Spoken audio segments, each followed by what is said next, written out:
Wala namang masama dun eh. So kung ikaw ay advocate, sabihin mo na lang. Pero mag-a-appear ka sa TV, magpapa-interview ka, sasabihin mo political analyst. Pero gusto mo lang, bata mo maging presidente, nililito mo pa ang tao eh. Let's make our stand.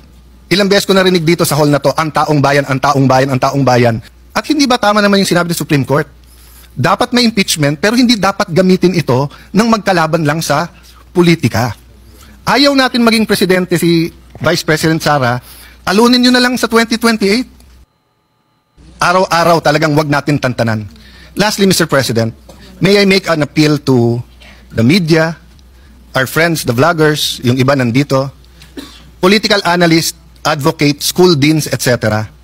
Nakalagay kasi dito, we all agree on a regime of truth. Parati na lang ang vloggers ang nasasabihan na fake news.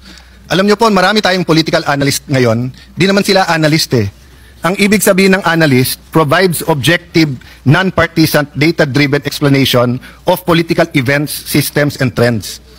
Ang ibig sabihin naman ng advocate champions a specific cause, policy, or interest group to influence public opinion and policy decisions in favor of their positions. Wala namang masama dun eh.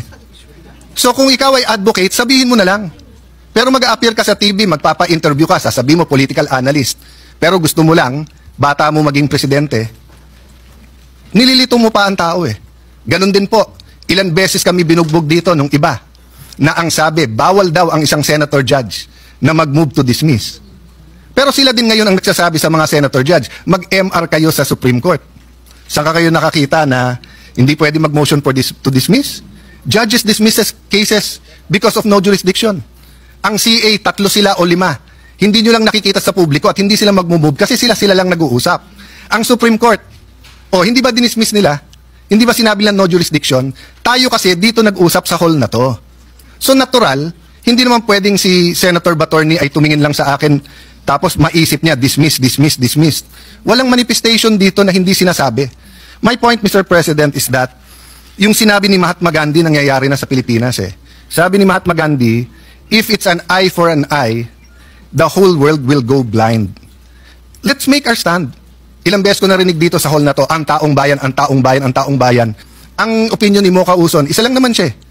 Pero yung sabihin ko sa inyo, guys, ang opinion ng civil society, ang opinion ng masa, ang opinion ng taong bayan, dapat makonvict.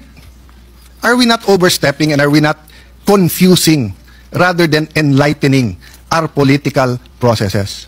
Yes, you might think this is a different Alang Cayetano from the impeachment of President Estrada, impeachment of President Arroyo, impeachment ni CJ Corona, but aren't we supposed to be wiser?